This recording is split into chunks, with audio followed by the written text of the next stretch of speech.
할렐루야, 할렐루야. 10월 24일 목요 새벽 예배에 주님의 전으로 나오신 모든 성도님들을 예수님 이름으로 환영하고 축복합니다. 예수 그리스도를 믿음으로 말미암아 구원받은 저희들은 항상 주님이 우리와 함께 하심을 저희들이 믿어 의심치 않고 성령님의 인도하심대로 순종하며 나아가는 저희들 모두가 되기를 소망합니다. 우리 시간 이 찬송으로 어떤 상황에서도 우리가 주님과 함께 살아갈 것을 함께 선포하며 나아갑시다.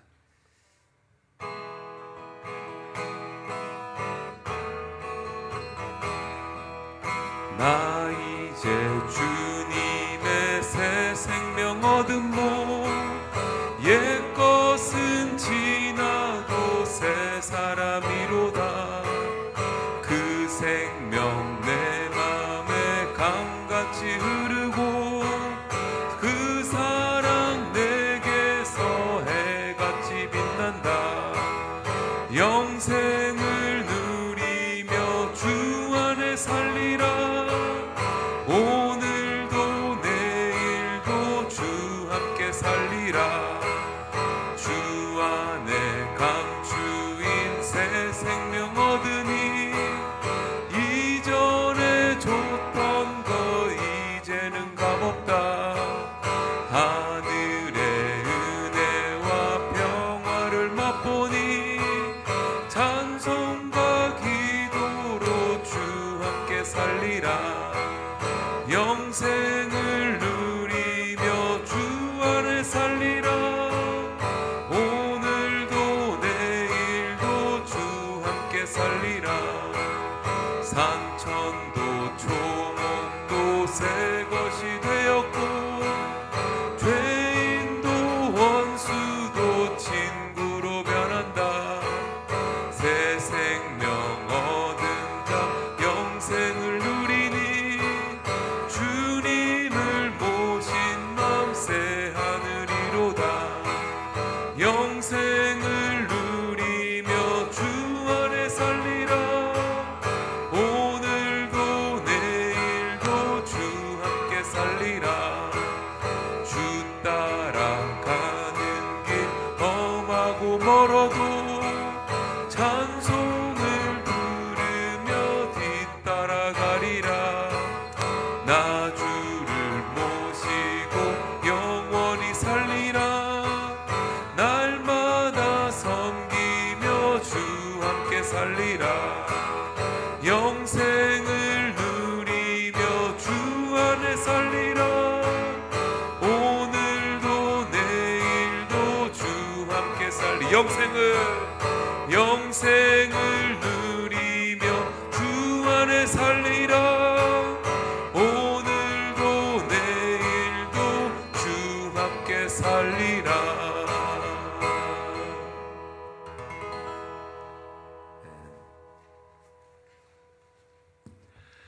고맙고 자비로우신 아버지 하나님, 오늘도 믿음을 가지고 나온 주의 백성들을 기쁘게 받으시고 기도와 찬송으로 또 말씀의 깨달음으로 나아갈 때 참된 예배자의 삶을 살아갈 수 있도록 인도해 주시기를 원합니다.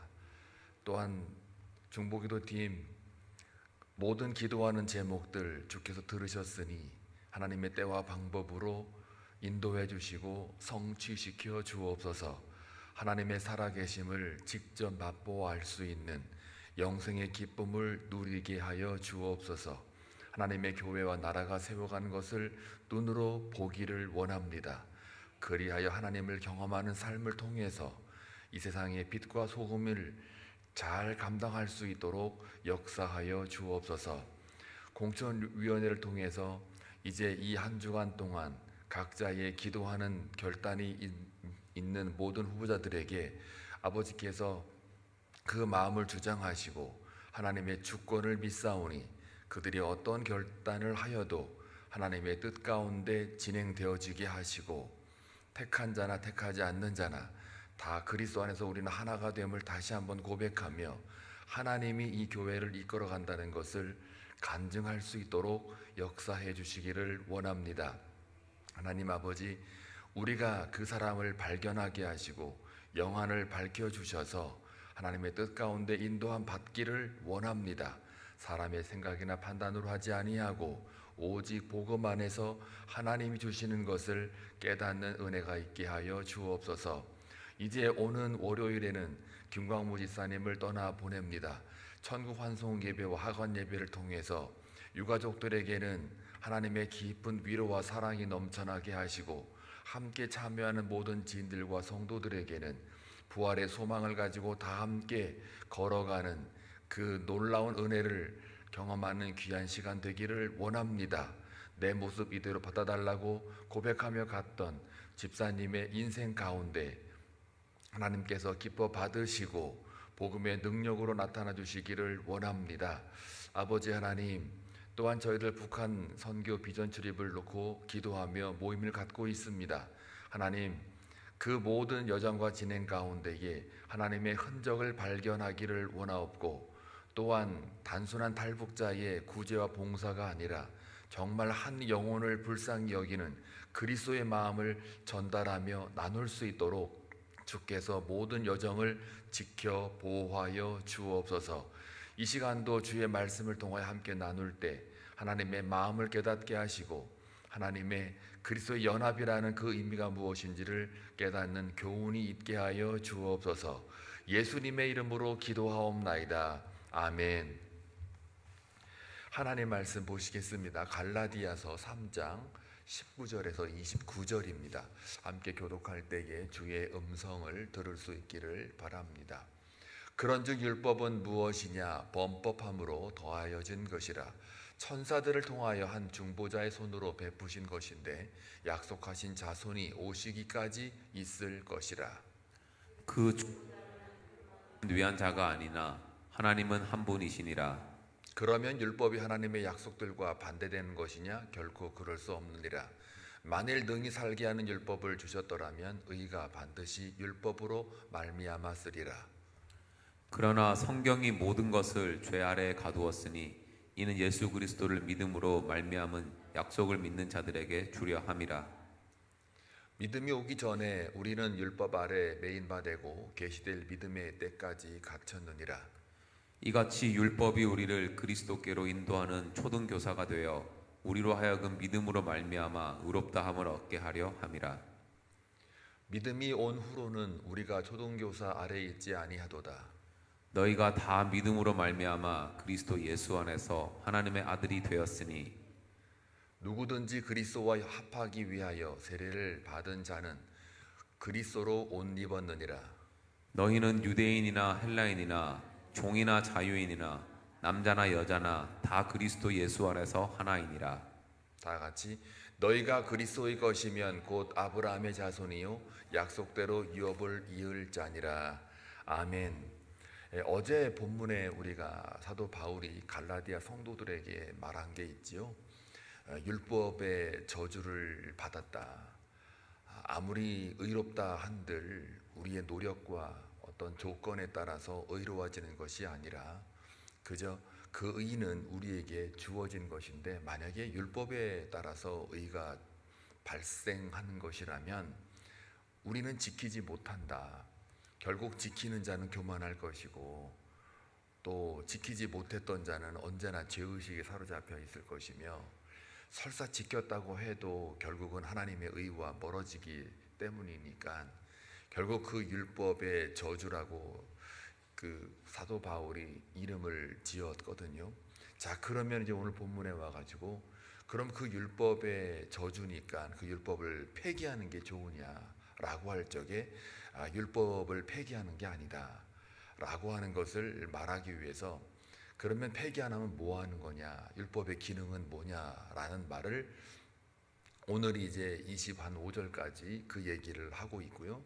자, 그 다음에 이제 그 이후에 우리의 그러면 폐기하지 않는 그 율법하고 그리스도가 오시는 것까지 이게 무슨 상관이냐, 이제 이거를 질문을 하게 됩니다.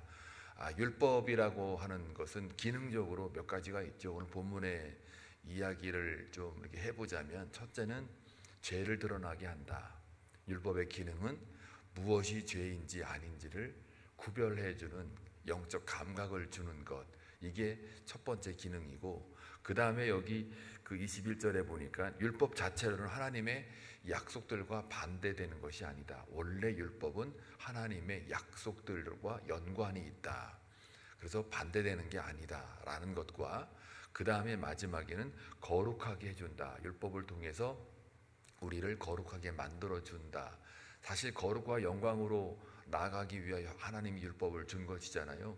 광야에서 예배를 드릴 때 어떻게 하나님 앞에 거룩으로 나아갈 수 있는지, 또 어떤 삶을 살아야 하나님의 영광이 되어지는지, 이것에 대해서 율법을 이스라엘 백성들에게 줬단 말이죠. 근데 그 율법 자체가 어떤 조건이나 목을 죄는 게 아니라 바로 하나님의 약속과 연관이 있기 때문에 주신 건데, 그러나 이제 오늘날 점점 오다 보면 그 율법 자체가 행위가 돼버리고 자기 의의가 쌓여지게 되다 보니까 그 율법으로 스스로가 다 지키지도 못하면서 남을 정죄하게 되고 또 남을 이렇게 영혼을 갉아먹는, 그래서 그게 하나의 율법의 저주가 되었다, 이렇게 바울은 고백을 하고 있는 거죠. 심지어는요, 그 율법에 찌들려 있었던 사람들이, 소위 율법의 의를 주장하는 사람들이 하나님의 약속으로 성취되는 게 아니라 오히려 참된 율법의 완성인 예수 그리스도가 왔을 때 그 예수를 잡아 죽이기까지 하는, 그래서 이 율법으로 말미암아 의를 가질 수 있다라고 하는 그 입장들은 바로 예수까지도 죽이는 게 그 율법의 부작용이다라는 것을 말하고 있죠. 따라서 22절에 보게 되면, 그러나 성경이 모든 것을 죄 아래 가두었다. 이는 예수 그리스도를 믿음으로 말미암아 약속을 믿는 자들에게 주려 함이라. 결국은 이제 나중에 모든 죄가 율법을 가두게 되는데, 이 율법의 기능은 언제까지냐면 19절에 다시 나오죠. 그런즉 율법은 무엇이냐? 범법함으로 더하여진 것이라. 천사들을 통하여 한 중보자의 손으로 베푸신 것인데 약속하신 자손이 오시기까지 있을 것이라. 예수 그리스도가 오기 전까지만 율법의 기능이 있다. 그래서 23절에 보면은 믿음이 오기 전에, 이 믿음은 예수 그리스도를 가리켜요. 예수의 의가 나타나기 전에 우리는 율법 아래 매인바 되었어요. 그렇죠? 계시될 믿음의 때까지, 자기 계시로 오실 예수 그리스도, 하나님의 때가 있을 때까지는 그 율법 아래에 모든 인생들이 다 갇혔다는 거죠. 그리고 나서 이제 24절에 보니까 이같이 율법이 우리를 그리스도께로 인도하는 초등교사가 되어, 다른 번역에는 몽학 선생이라고 그러잖아요. 구약에서 몽학 선생 그런 금방 알아듣기 때문에 우리말로 이렇게 좀 바꾸는 것 같아요. 인도하는 초등교사가 되어 우리로 하여금 믿음으로 말미암아 의롭다함을 얻게 하려 함이라. 결국은 율법이라고 하는 건 우리가 누군지를 밝혀지게 되고 그리스도께로 원래 인도하는 그러한 그 초등교사였다라는 것을 기억하라는 거죠. 왜냐하면 원래 하나님의 약속과 반대되는 게 아니었어요, 율법이. 그렇기 때문에 초등교사라고 하는 거예요. 그러니까 율법이라고 하는 게 우리가 너무 이제 신약에 와가지고 바리새인, 서기관들, 사두개인들 이런 사람들이 이제 자꾸 그런 이미지가 있다 보니까 율법이 되게 막 무슨 악법으로 이렇게 되는데, 사실은 그런 것이 아니다라는 것과, 결국 율법은 그리스도가 오시기 전까지 그 법적으로 볼 때는 예비하고 있는 거죠. 하나님의 백성답게 만들어가는 하나의 장치였어요. 근데 그것이 오히려 율법의 저주를 받아가지고 결국은 예수 그리스도가 오기 전까지만 율법의 그 효용성이 발휘가 되는 거예요. 그래서 25절에 보니까 믿음이 온 후로는 우리가 초등교사 아래에 있지 아니하도다. 이제 믿음이 왔어요. 누구요? 율법의 진짜가 나타난 거죠. 그러니까 율법은 하나의 그림자고요. 본질은 예수 그리스도, 하나님의 약속이 계시가 돼가지고 자기 계시로 돼서 인카네이션 하셔가지고 오셨단 말이에요. 그러니까 이제는 그 믿음, 예수가 온 이후로는 우리가 더 이상 율법 아래 있지 아니하도다. 그러니까 너희가 다 믿음으로 말미암아 그리스도 예수 안에서 하나님의 아들이 되었다. 과거에는요, 율법을 잘 지키고 행해야만 하나님의 아들로 증명이 됐었는데 그렇게 안 되잖아요. 그러니까 율법의 완성인 예수가 오심으로 말미암아 우리 안에 거하시니 우리가 하나님의 아들이 되었다. 이게 복음인 거거든요. 굉장한 복음이죠. 자, 그래서 그 27절에 보면 그래서 누구든지 그리스도와 합하기 위하여 세례를 받은 자는 그리스도로 옷 입었느니라. 이 세례를 받은 것과 그리스도와 연합과 같은 의미입니다. 세례라고 하는 게 뭐예요? 죄 씻음이잖아요. 그 죄 씻음이라는 건 다른 말로 말하면 나의 자아가 더 이상 나의 삶의 왕노릇하지 않고 이제는 은혜가 내 삶의 왕노릇하는 것을 세례받은 자라고 하는 거예요. 그러니까 예수가 내 안에서 왕노릇하는 것, 이거를 세례받은 자라고 하는 것이기 때문에 단순한 예식의 이상을 넘어서, 왜냐면 이제 물속에 들어갔다 나오면은 육의 것으로 담갔다가 다시 나올 때는 영적 자아로 나오는 거잖아요. 그러니까 육에 속한 사람이 영에 속한 사람으로 다시 올라오는 거를 세례라고 본다면, 그러면 나는 십자가에서 완전히 죽었으니까 그게 세례거든요. 그래서 다시 올라오면 이제 뭘로 되는 거예요? 그리스도와 연합된 자, 그리스도로 옷 입은 자. 단순히 걸친 게 아니고 이 안에, 그러다 보니까는 율법 아래에서는 누가 율법을 받았느냐 받지 않았느냐, 율법 아래에서는 누가 주인이냐 종이냐, 누가 유대인이냐 헬라인이냐, 누가 남자냐 여자냐 할 때 거기 28절에 이어서 보면은 율법 아래에서는요, 율법을 받은 백성 유대인들은 굉장히 의리 뻑적했단 말이에요. 목이 힘이 꽉 들어갔어요. 우리는 의다 이거예요. 근데 헬라인은 이방인이니까 어떻게 해요? 쟤들은 야만인, 하나님 백성 아닌 자, 이스라엘 회중에 들어올 수 없는 자, 구원이 없는 자, 고로 의가 없는 자. 이렇게 율법 아래에는 주인과 종이 딱딱 구별되어 있어요. 너는 종, 나는 주인, 나는 자유, 나는 의인, 너는 악인. 이렇게 또 율법 아래에서는 남자와 여자가 구별이 되어 있죠.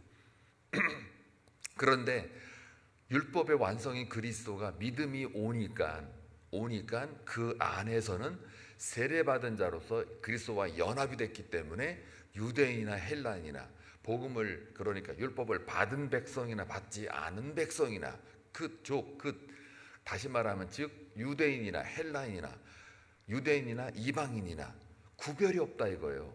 또 주인이나 종이나 자유인이나 구별이 없다. 남자나 여자나 종, 어떤 그런 신분의 지위에 구분이 없다 이거예요. 그리스도 안에서는 다 똑같다. 하나라는 말이 연합이라는 말도 있지만 니네 다 거기서 거기야, 도토리 키재기야, 이런 식으로 똑같다 이 말이에요. 전부 다 니들은 다 죄인이다 이 말이에요. 죄인인데 다 은혜를 받은 죄인이야. 그렇기 때문에 똑같다. 누가 잘났고 누가 못났고, 누가 크고 작고, 누가 배웠고 못 배웠고, 누가 돈이 많고 적고, 누가 지위가 높고 낮고, 신분이 뭐 우월하든 열등하든 아무 상관없다 이거예요. 율법 아래에서는 니들끼리 막 재고 그랬지만 예수 안에서 율법의 완성자인 믿음 안에서는 다 니들 똑같아. 뭐만 달라야 되느냐? 누가 은혜를 더 입어서 입은 건 같은데 그 은혜를 누가 더 유통하고 은혜를 은혜롭게 영으로 심어서 영으로 누가 더 거두느냐가 문제지 똑같다 이거예요. 왜요? 그리스도가 내 안에 살고 내가 그리스도 안에 살기 때문에. 그래서 누구든지 그리스도와 합하기 위하여 세례받은 자는, 내 자아를 다 버린 자는, 나는 죄인이요 라고 고백하는 자는 그리스도로 옷 입은 자다. 네가 유대인이었느냐 헬라인이었느냐 종이었느냐 자유인이었느냐, 네가 남자였느냐 여자였느냐 다 상관없다. 그건 다 조건들인데 상황들인데 그거 다 필요 없다. 그리스도 안에서는 다 똑같다. 그저 예수를 구하고 그 뜻을 구하는 자만이 있는 거다. 그게 복음이에요.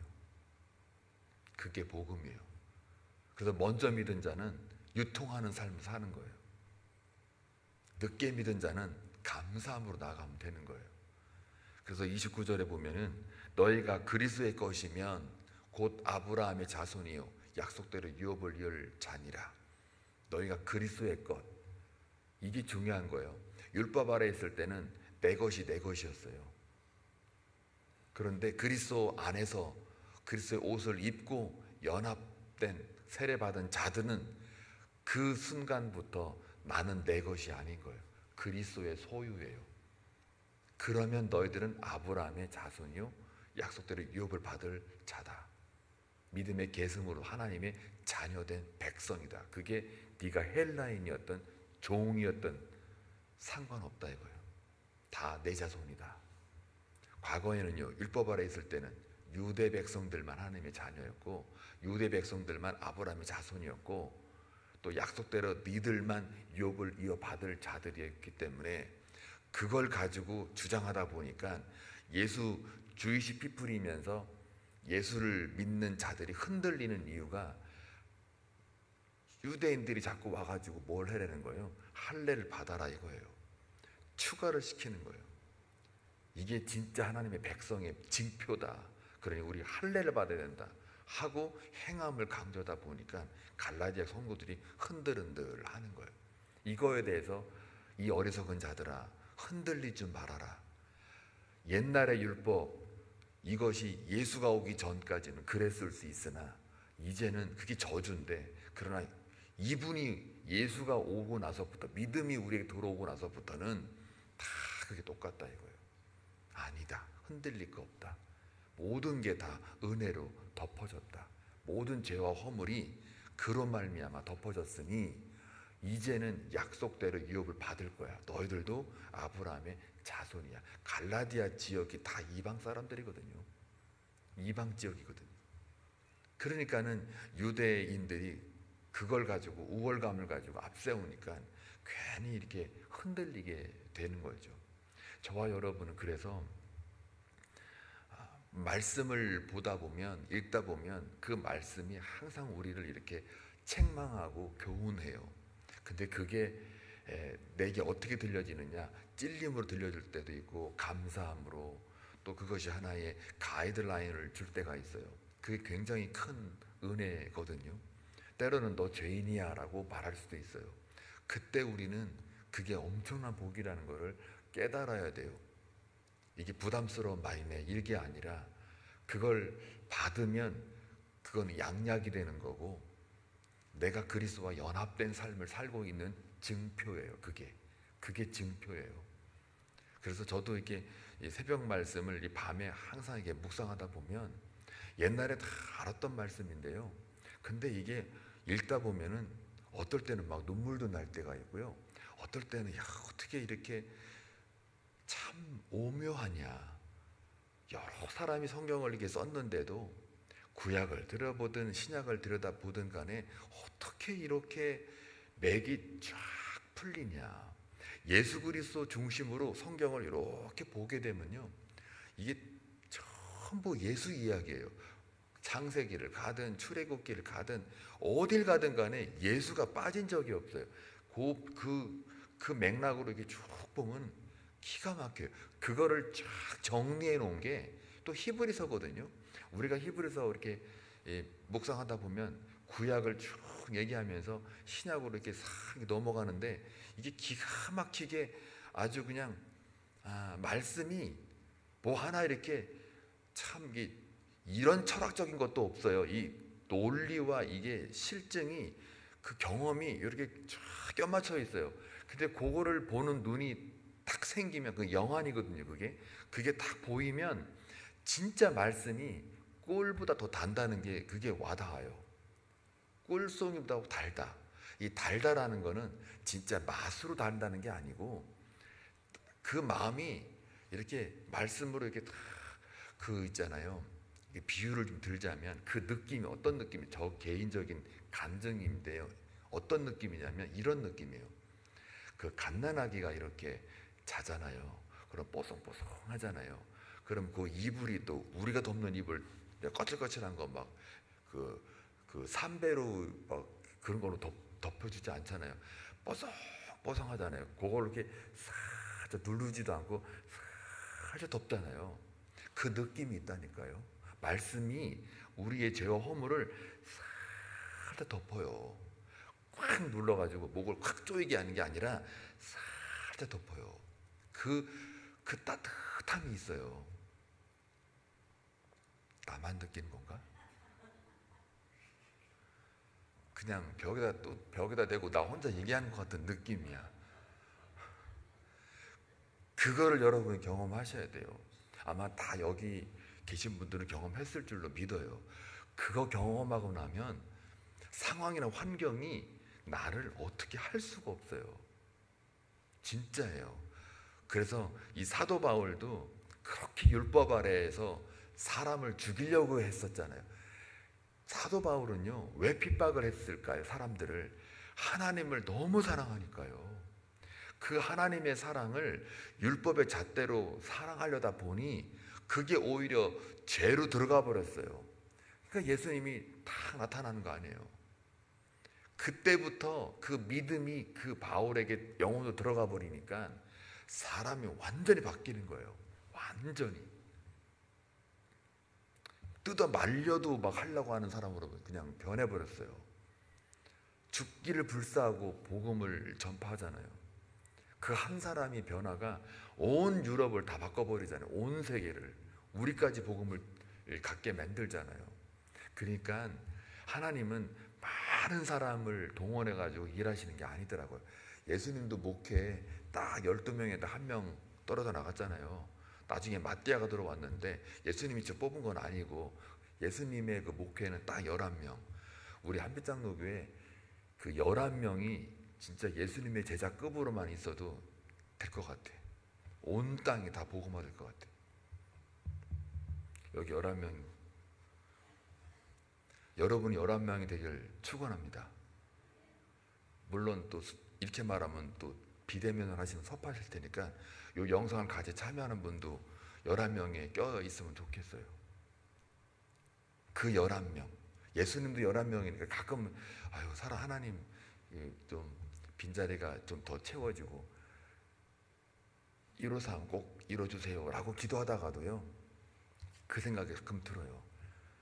예수님이 야 나도 11명이야 153명 또 너무 욕심 부리는 거 아니야? 제가 말하는 153명은 진짜 정의 특수부대거든요. 영적으로 그걸로 이제 밀어붙인다. 하나님 주세요 하는데 하나님이 지금 그 길로 몰아가고 있는 건지 조금씩 하나님께서 이렇게 이야기를 해주세요. 정말 느껴져요. 그러니까 이 땅이 진짜 마지막 시대라고 우리가 생각하고 가는 거예요. 계속 요즘에 이제 이 사회를 어떻게 변혁시킨 건가도 계속 하나님이 막 마음 가운데 이게 저를 주시고 있어요. 특히 동성연애 부분 같은 것도 서서히 이제는 이거를 어떻게 표출을 해야 되는지, 한국도 지금 이것 때문에 그 안에서 지금 막 서로 또 이것 때문에 또 분열하고 막 그래요. 다 지금 갈라졌어요. 그러니까 같은 이슈를 놓고도 교회 안에서도 지금 쫙 갈라졌다니까요. 하나는 금지하는 법 반대하자, 하나는 아니다 지지하자, 이게 갈라졌어요. 한국교회가. 그래서 안타까워요. 그러니까 이제는요, 이게 말씀으로 붙잡힌다는 게 뭘 의미하냐면 바른 해석이 더 중요해요. 이 율법을 바르게 해석하지 못해서 이 구약 시대에 율법에 한계가 있는데 오늘 이 시대도 마찬가지예요. 말씀을 바르게 해석하는 게 더 중요해요. 여러 가지 그 측면에서 볼 적에 그래서 성령의 감동으로 해석을 해야 되는데 이걸 했을 경우 이게 하나님의 영광을 드러나는 거냐, 예수가 드러나는 거냐, 아니면 내가 드러나는 거냐, 이것만 보면 돼요. 그거의 중심으로 가면 거의 하나님 말씀에 사로잡힌 걸로 가게 돼 있어요. 그런데 자꾸 사람으로 자꾸 가잖아요. 그러면 이게 말씀과 멀어지게 돼요. 동성애 같은 것도 마찬가지예요. 인권? 아이고, 그 인권 문제 얘기하고 시작하면은 이게 그러니까 안 건드릴 게 없어요. 다 건드려야 돼요. 모든 면에서 다 건드려야 되는데 그 하나만 딱 집어가지고 인권 얘기하면 편협된 논리가 돼버려요. 그래서 정말 성경이 하나님이 뭘 하지 말고 뭘 하라는 건 분명히 써 있거든요. 그럼 그대로 가야 되는데요, 자꾸 이것을 유권해서 그래요. 인간적으로. 그러면 이게 말씀의 원래 취지에 어긋나요. 그게 보수고 진보고 아니에요. 그냥 말씀은 진리예요. 그 진리에 서 있으면 되는데 이걸 자꾸 인간의 상황과 환경에 따라서 인권이라는 이름으로 자꾸 뭐를 이렇게 유권해서 가려다 보니까 이게 엎치락 뒤치락 하는 거예요. 사랑이라는 이름으로, 하나님의 어떤 은혜라는 큰 이름으로 자꾸 상세하게 사람의 중심으로 간단 말이에요. 그러면 성경이 잘못하면 그 중심이 하나님 중심이 아니라 사람 중심으로 가게 돼 있어요. 우리가 이걸 조심해야 됩니다. 그래서 율법이라고 하는 것과 믿음이라고 하는 이것이 원래는 본래 취지는 같은데 이 사람으로 치정하다 보니 이 율법이 저주가 돼버리는 거예요. 그래서 그럼에도 불구하고 믿음이 오니까 그건 다 해결이 돼버리잖아요. 그래서 우리가 어제도 수요일 날 공부했던 것처럼 예수의 의에 대해서 또 믿음에 대해서 줄이고 목마른 자가 되길 바랍니다. 그래서 예수의 영으로 꽉 채워지는 사람이 되면 그 다음부터는 그분이 우리를 끌고 가는 거예요. 그게 제일 좋습니다. 멍에를 예수님이 우리와 함께 메고 가잖아요. 멍에라는 건 소 2마리를 딱 이렇게 묶어놓은 거 아니에요. 그러면 한 사람이 이쪽으로 가려고 그래도 예수가 내 멍에랑 같이, 내가 너의 멍에를 같이 맨다고 그랬으니까 예수님이 이쪽으로 가면 우리는 그냥 끌고 가는 거예요. 우리 의지 상관없어요. 그게 은혜고 그게 복입니다. 오늘 하루 살아가는 동안 예수님과 함께 멍에에 매여서 그분이 가자는 대로 가기를 주의 이름으로 축원합니다. 기도합니다. 좋으신 아버지 하나님 감사합니다. 복음을 주시니 감사합니다. 예수를 주시니 감사합니다. 믿음이 오기 전까지는 율법 아래 우리가 저주를 받았지만 그러나 율법의 완성으로 오신 그 믿음, 예수 그리스도의 의가 우리 안에 있고 우리가 예수 그리스도를 옷 입었기 때문에 우리는 연합된 자로서 이제 더 이상 내 자아가 발휘될 수 없습니다.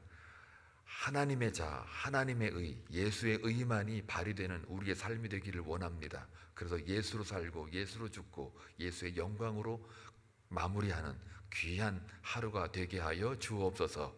예수님의 이름으로 기도합니다. 아멘.